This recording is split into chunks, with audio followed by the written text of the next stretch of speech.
feel a bit mad, in all honesty.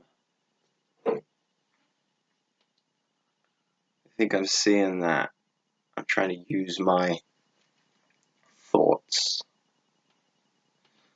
as a way to figure it out, but it seems the thought is the thing that is causing the issue.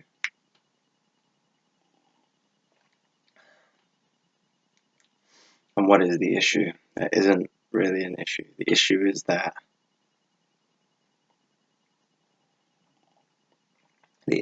I'm causing myself issues. Why are the issues occurring?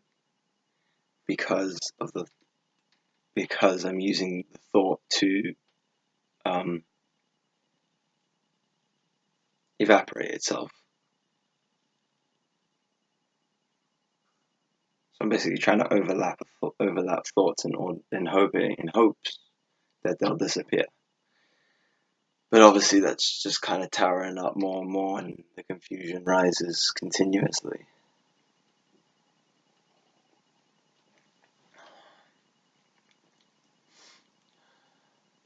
So the search is problematic.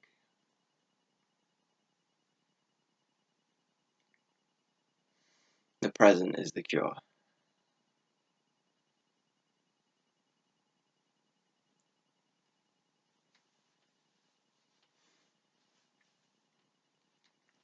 The present invokes memory.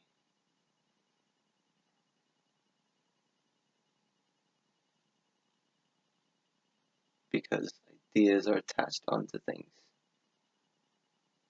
to my surroundings. The door, where have I seen that before? I was once locked in a bathroom when I was a child. Therefore,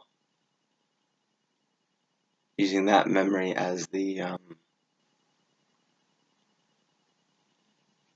root of experience, doors aren't very pleasant. However, when I was being chased by my brother who was attempting to attack me, the door was a very useful barricade. So these thoughts are invoking different sensations of my current experience, not always fully understood until the memory is invoked and we understand why we feel the way we feel about what is. Now, what is regardless of how you think of it, what you perceive of it.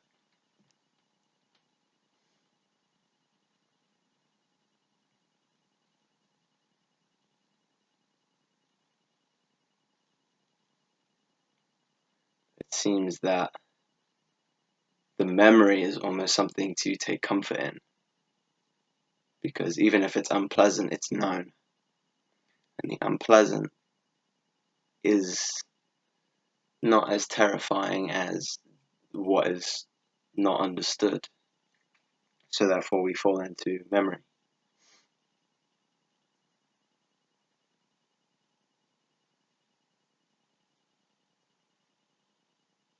So where does the bravery come from in order to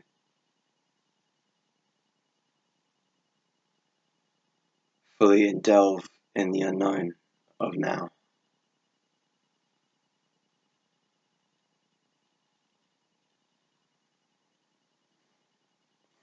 The desire for something more, maybe?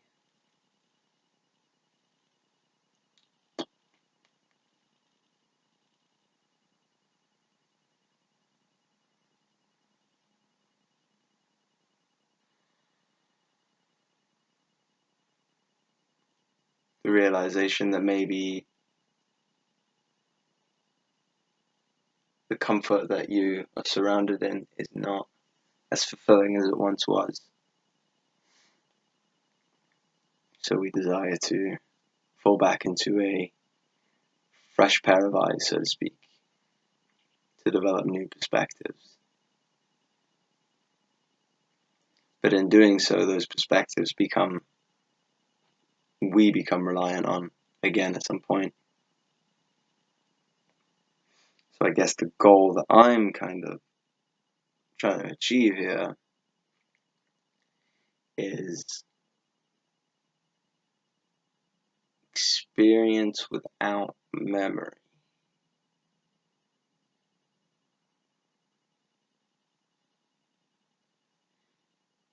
Or possibly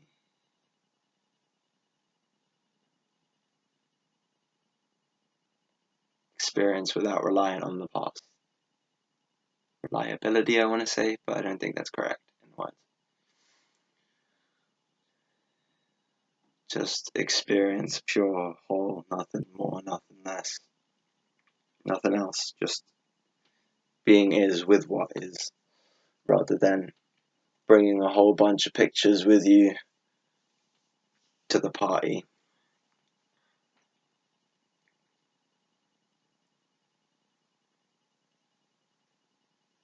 I never really enjoyed the company of people who would come into a new environment bringing their past with them, the storytellers. Granted, there are some good storytellers that come along with rather a message to share rather than a confirmation of who they are, if you know what I mean. Like telling a story to kind of um, help this experience blossom into something more, to create something new, rather than using an old experience to confirm what you think you are to be, what you should be, so to speak.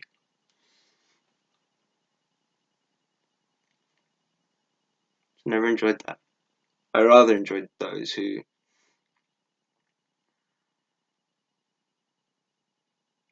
brought a sense of spontaneity to the environment, because that always feels authentic. Spontaneity to me, because it's unknown, it's unexpected, it's real. It's real because like you have to be honest, surely.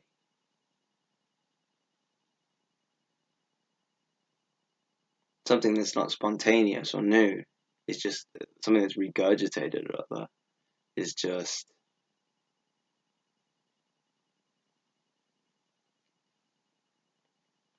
I don't know, someone about it just doesn't feel as real. Maybe I'm not right in saying that. Like, I don't know, someone performing a play and acting as a character, is that not real? I always preferred something new. I don't know. Maybe that's putting a lot of pressure on myself, always expecting something different. But then, in a sense, things always are different.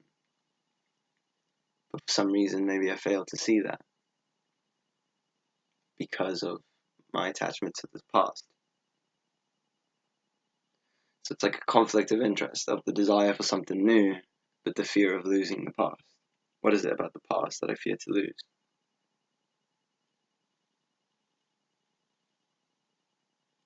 Comfort.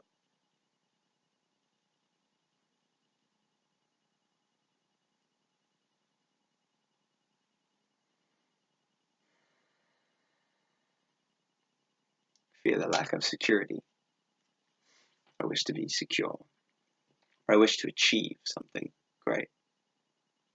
Maybe this is a big part of why this search is. I wish to find something a bit different.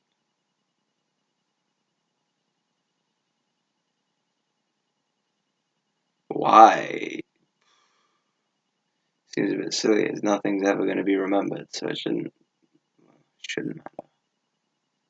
But that's obviously a sign that it does for me.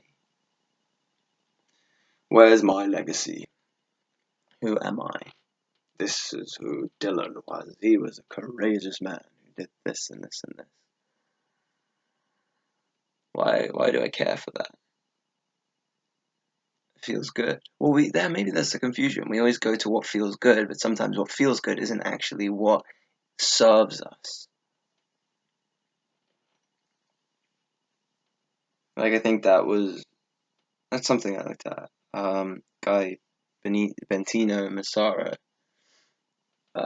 coined a good little line, which is your negative emotions are just your internal guidance system working. So anytime you feel negative, it's like you're emotions are basically saying, oh, you've gone off a bit, go back on. And when you start to feel good, then you start to kind of follow along the path that you feel is right for you. But is it always correct? Can your guidance system go on the fritz a bit?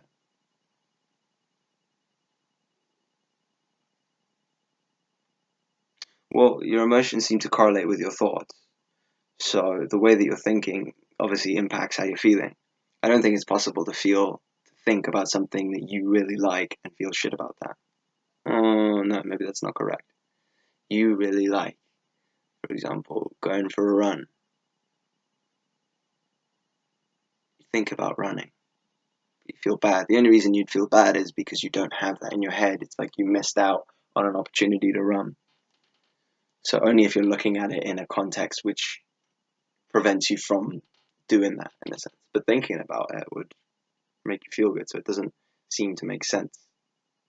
You know what I mean? So they correlate. So if you convince yourself that something that is inherently bad for you is something that you really, really want and is good for you, which you can be convinced of. For example, I don't know, Coca-Cola. A lot of people love Coca-Cola.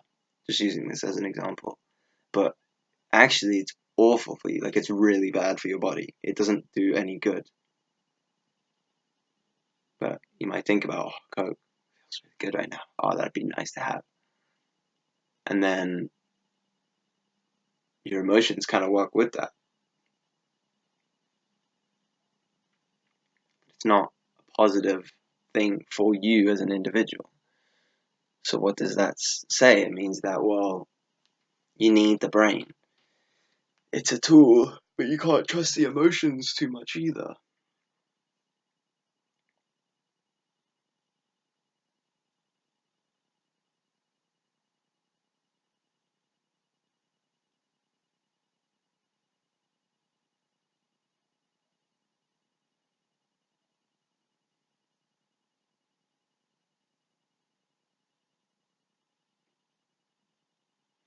Like if you feel that someone is not good for you, your emotions may start to feel bad about being around them. But that might not be the case at all. No.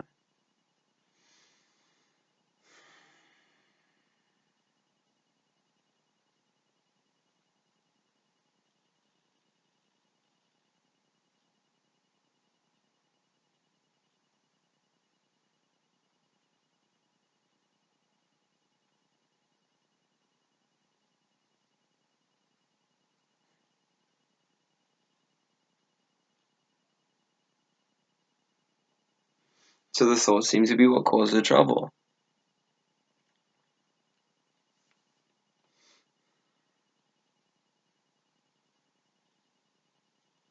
The way you're thinking is dictating how you feel. And how you feel kind of implicates how you're thinking. Can it be the other way around? I don't know. I don't know. I feel like the emotions help you understand or give you an indicator of what it is you're thinking about, in a sense. Can the emotions create a thought? Yes. But it doesn't necessarily mean it's an honest one, an honest interpretation.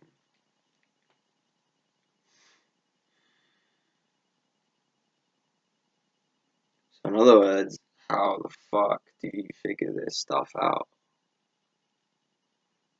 Don't know if the brain's very helpful.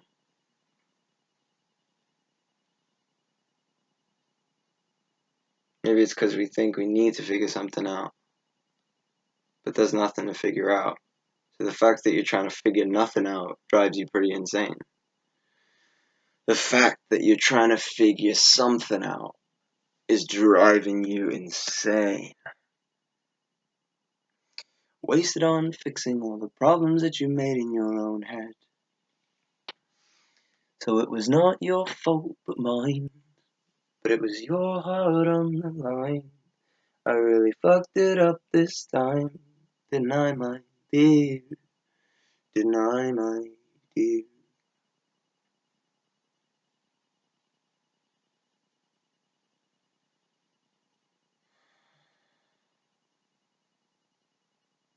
Stop thinking and just be. It's an easy thing to say, isn't it? Stop thinking and just be. Stop thinking and just be. Stop thinking and just be. You there. Stop thinking and just be.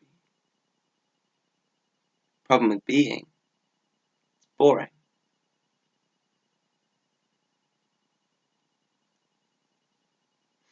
There was once there was a monk in Myanmar that I met once, and she said to me, if you can tolerate sitting in a state of boredom, there's nothing you can't do.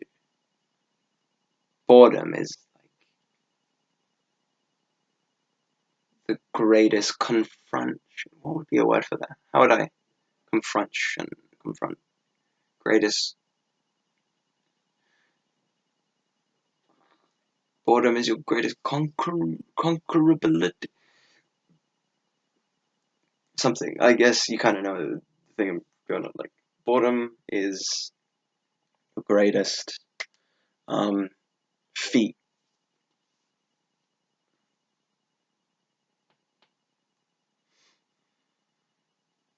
Conquer. Boredom, boredom, boredom, boredom, boredom, boredom, boredom. See, for me, when I get bored, I start thinking. Don't know about you. Mainly because I can really entertain myself with thoughts. So maybe that's a big reason why it's hard to let it go, because they're just so much fun. The things I can figure out. The things I figure out are the problems I create. Because again, there's nothing to figure out. It's just my stuff that I'm making up. So it's like I'm making my own jigsaw puzzles, basically. Doesn't seem to be anything inherently wrong with that. Obviously not. There's no right or wrong to it. But it does cause a degree of tension or frustration. But what's a good game without frustration and a bit of tension?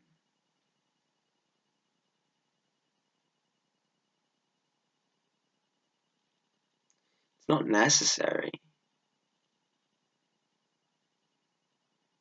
but it's a story to tell. But that's a need to rely on the past. You wish to create something which will dictate the future.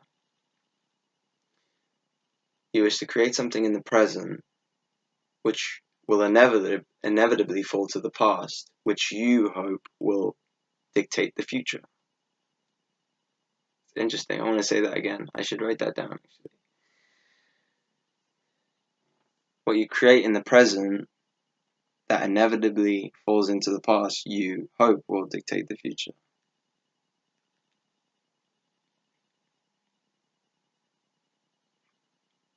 Very interesting. Whether that's true or not, I don't know. It feels, if I'm being honest, it feels fairly true for me. Why? Because I don't know. Legacy and whatnot. Because I think well, yeah, I think it's important to have a legacy. Is it true? Probably not. No, it's not important to have a legacy. Nothing's gonna last anyway. No one's gonna remember.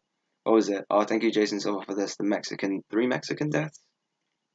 Your first death is when you realize you're mortal. Your second death is when you actually die, and then the third death is when the last person, when your name is said for the last time. That is your third death. That's four, but three, yeah.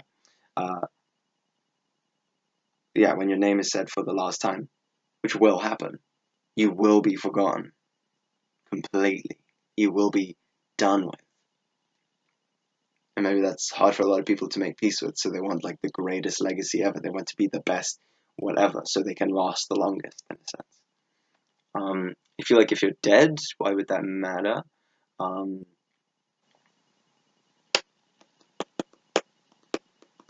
It's usually when you die that names get bigger anyway.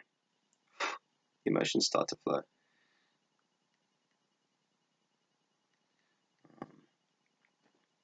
Yeah.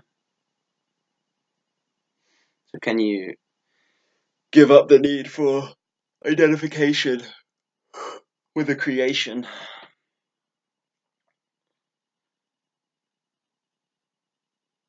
I don't know, I feel like I don't care a lot of the time.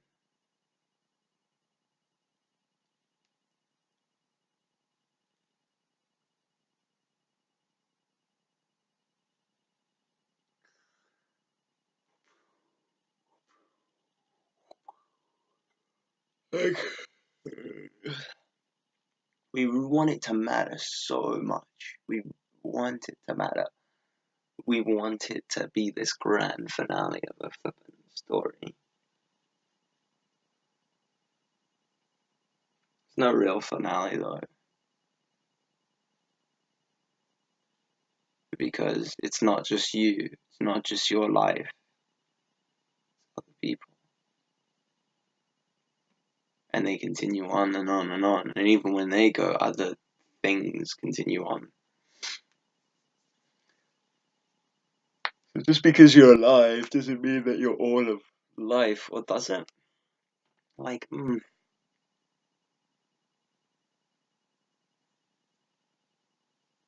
everything you experience is kind of contained within you. Kind of contradicting what I was saying in my last video is that, well, it's possible that actually all this isn't there, it's just figments of my imagination.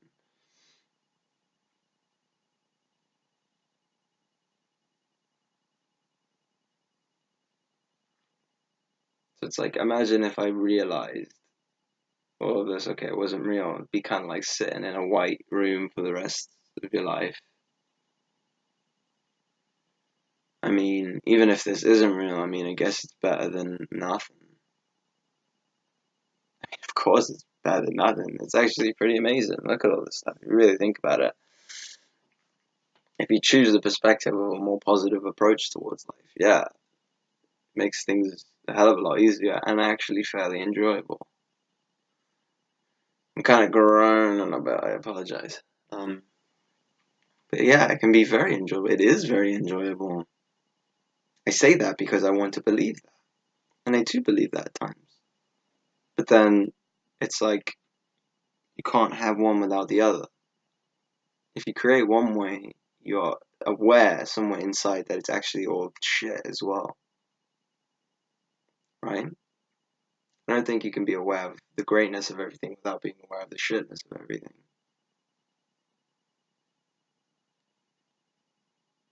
And the problem seems to be we sway so much to one side. And I've seen this with other people, and I see this actually with a few friends that I know. And because I've done it as well. That you choose this side so badly, and then it starts to tip, and then you get so scared that you're going the other way that you push it even more. And then it's starting to tip back, like teeter-totter, just to clarify. So the teeter-totter, yeah, it's going towards the positive that you want so badly, and then at some point the weight just can't handle it anymore, and you flip. And the more you push down on the positive side, you flip to the negative, and life is just, the thing is, it's almost like flipped into the other side so much that it's dug deep into the dirt, and it's going to take a heck of a lot to get back to the other side, you know? So now you're kind of drilled into the negative of it. The only way to kind of get the positive back is if you climb up, and you have to keep climbing up the other side because you keep slipping down. You have to jump and jump with so much force in order to get it back. And then maybe you'll dig into the other side a bit. Maybe there's a tip for you, is that if this is what you're trying to do, instead of trying to fall into the positive, maybe kind of willingly go into the negative a bit more. Actually, maybe don't take my advice, but I'm just saying as like speculation. Because if you try and do that, eventually the positive can't help but force you into that side, and you'll flip right into that. So it's like a crazy game of this way, that way, this way, that way, this way, that way. But eventually, I feel like that gets tedious. You kind of see a bit beyond it. So I think the next thing that you kind of come to is the middle way, I said, in Buddhist culture. the middle way, which is essentially balance between the two. A little bit of this, a little bit of that. And then you start to master it to the extent where it's just stillness.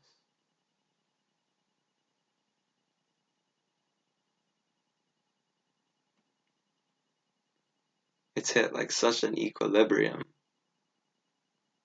Don't know if I'm using that word right. I will Google that. But such an equilibrium that you don't even notice if it's positive or negative because it's just so still that it's like, well, it's not either.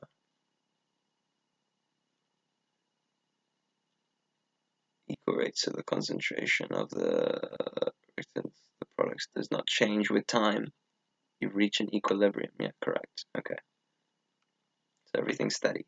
The state of a chemical reaction in which its forward and reverse reactions occur at equal rates so that, yeah, equilibrium. Nice. Stillness, basically. Stillness. Being chill, calm, mellow. Just going with what is. Instead of intending it to be something in the future, dictating upon your past, dictating from your past, dictated by your past. Another Alan Watts thing. A leaf flows down a river, and behind it leaves a ripple like trail. And just because it leaves a trail in a certain way behind it, that trail does not dictate where it's going to go next. Although there are scientists that say it's possible to dictate because everything's an equation, it's all mathematical, and if you understood the maths enough, you could predict which way it's going to go. Sounds stressful. Hectic, just to predict which way a leaf's going to freaking flow, like, whatever. Would you rather not be surprised by the spontaneity of it? Like, imagine everything was just good all the time. Did it get boring? Right?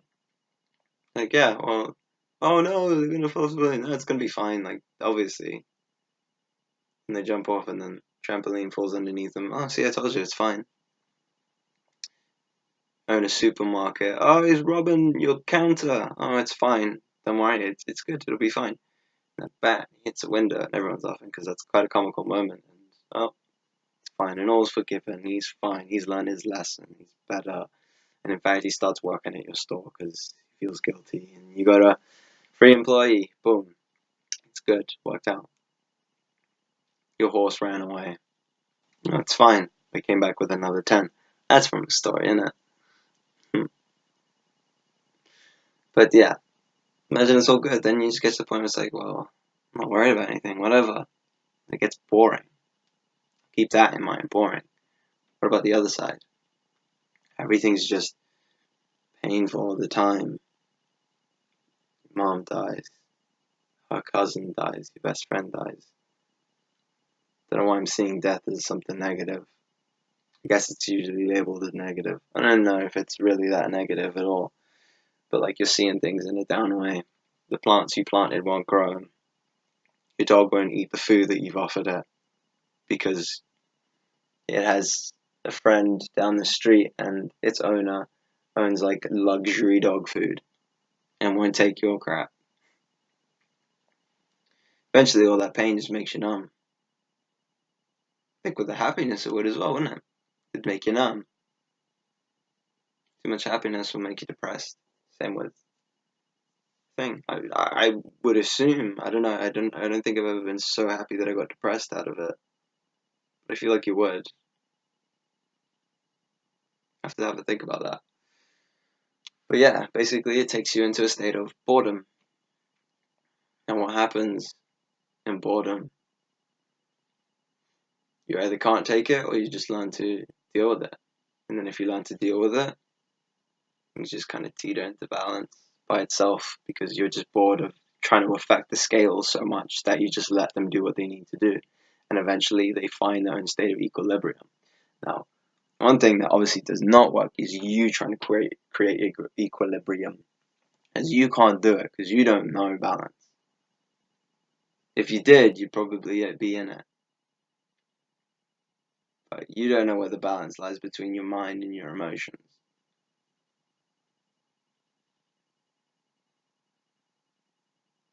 If you did, you'd be able to regulate them pretty well. But you regulating is like you trying to stop the ripples in the water by punching it. So that's not working for you, bud. So, if you can accept a state of boredom, you can come to a state of peace. Then that peace, supposedly, is a lot of joy and happiness. Well, not even happiness, because happiness is a scale, but joy. Joy and just like contentment and zen, as they put it.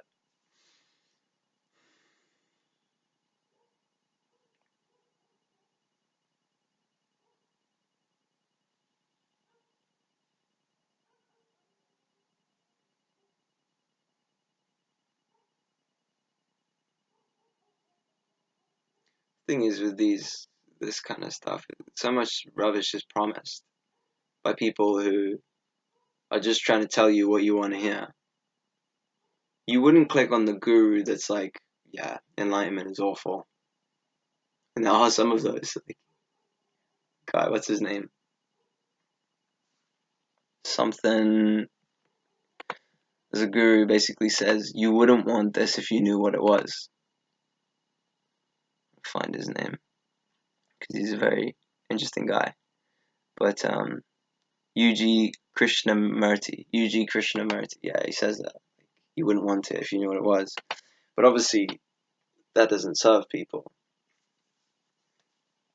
It doesn't sell. As Jack Saturday says, Ben Smythe. People want positive and bliss continuously. And whether that's achievable is not something I am certain of. Maybe it is. But would you really want it? I could be nothing but happy all the time. I think the thing about happiness is that you're kind of satisfied and then you feel available. Everyone kind of wants to be available, I guess. No one wants to be busy and stocked up with all this rubbish. Or maybe they do because they're trying to hide from something that's chasing them. E.g. their past. I don't know.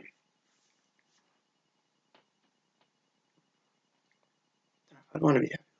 I don't want to be happy all the time. I used to want to be happy all the time. But I don't think happiness is the extent of what we can experience.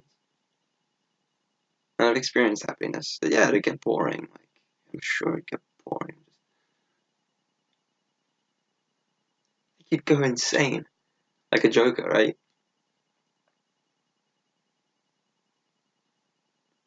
Would you want to be blissful all the time? That is something I could get into. But then again, because I now want that, I'm going to listen to anybody that says the word bliss. Even if they're talking complete rubbish, I'm going to try my best to believe them. I'm going to actively participate in trying to make sense of what they say. I'm doing the work for them, in a sense.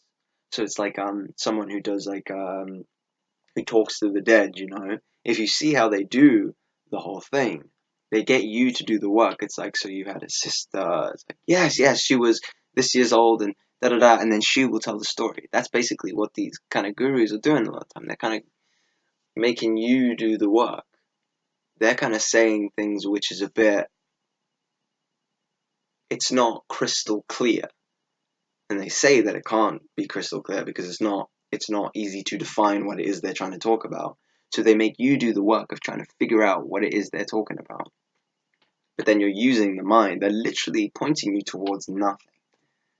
Literally, that is what they're doing, pointing you towards nothing. Just isness. That's it. So you've got it. But it's like, I don't know if they are. I'm sure there would be a few people who are aware that you're trying to create, aware that you're creating your own maze, and they'll just let you go along with it. Zen Buddhists do that. Zen monks, they have people come to them and like teach me, and they're like, no, and then they teach me, no, teach me, okay, fine. And what they do, they stir up that person's pot. They make it worse for them, essentially. I don't know if worse is the right word actually, but they make it a lot crazier. Like they see, okay, you're creating a maze. So what they do is add to the maze. And they have like hurdles to jump over, and they have all these things until the point where you are so rattled up by your own maze that you realize, oh, it just blows up, and it's like, oh, it's not even a thing. I've been driving myself crazy. And they sense this. And there are people, I guess I do believe, I couldn't define which ones. Make sure it's not me, so don't trust me. That's why I'm big for exposing myself, talking about the fact that, yeah, I'm full of shit. But I think there are people who are aware that you're creating your own maze, and they'll profit from it by leading you back to you. I mean, they gotta eat too, I guess. Maybe some of them want to help, I guess. But in a way, it could be quite evil. Just driving people nuts. If you really want to, just go to like a monastery or something, I guess, and let them drive you nuts instead. At least it's free. Why are you paying to go to these seminars? But I don't know. But then you get guys like Tony Robbins who teach you how to fully embrace and change your life. And they're very convincing because, I mean, like he can very much read you. Like he's a psychologist, and he's very much understood himself. So he can understand people from what he's understood about himself. But then again, easy to project. I don't know. I'm not going to judge the guy. I do think he's quite very interesting. I think he's very good at what he does. If I had the money, I'd probably go to one of his seminars, yeah. He thinks he's worth a lot. In a sense, I don't think I could disagree. Seems like what he's offering is definitely life-changing for a lot of people. It changed me a bit, yeah. I mean, got me off my ass, in a sense. It was something that inspired me. It's like, actually, yeah, I should stop fucking around and just do something. Literally just gets to that. Sometimes you just need someone to kick you up the arse so flipping hard. But I think what he's trying to do specifically is teach you how to wrap your own foot up behind you and get yourself a kick up the arse, which isn't an easy thing. Like your bones aren't quite made for that. So yeah, I don't know.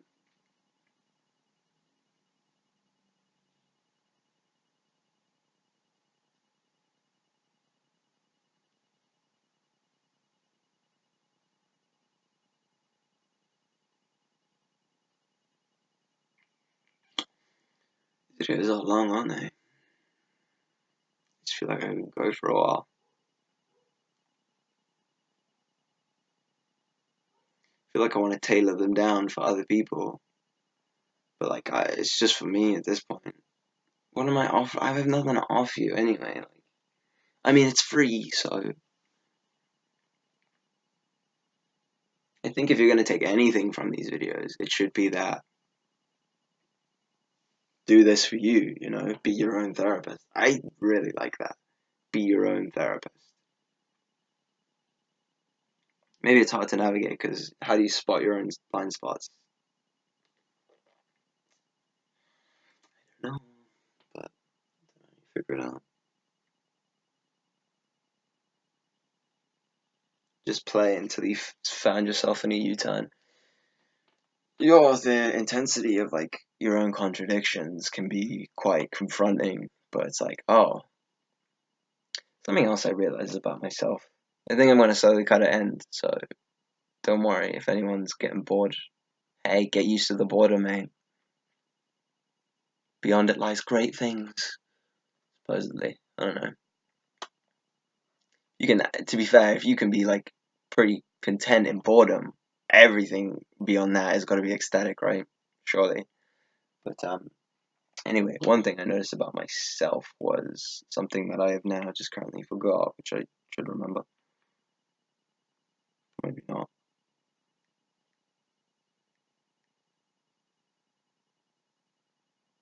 Oh, is that I I like calling myself out on my own shit, but I don't like it when other people do it. Like I don't mind if I've got shit as long as I'm aware of it. If there's something that I'm not aware of, oh, it's kind of unknown. I know, it's scary stuff, isn't it? Anyway, um, I think it's I think it's fair I give somebody a break. I mean, I'm hitting 40 minutes. I think I can only put like an hour on YouTube, maybe. Yo, this is long. Props to anybody who listens to this whole thing. You're mental, but thank you. I appreciate your interest. I don't know. Just be careful though of what you're listening to, hey? Because you don't know. You don't know. That's something you gotta come to terms with. You don't know. Will you ever know? I don't know. But this is me trying to know. I'll let you know if I figure out if there's anything I know. I don't know. I figure out something about me today and then it turns out to be wrong tomorrow, you know? So I work with it day by day. See where I go from there. It's a day by day thing, guys. Nothing's permanent. You gotta work at it. Gotta change with it. The same wave won't be there forever, you know? It's a different wave each time. You gotta adjust to each one. And not only is that not every day, that's every like other moment. So yeah, life's more like kind of wavy. Sorry for those who wanted an easy ride. Um, yeah, I can't help with that. Easy rides? No, probably not. Maybe, but I don't think so. Anyway,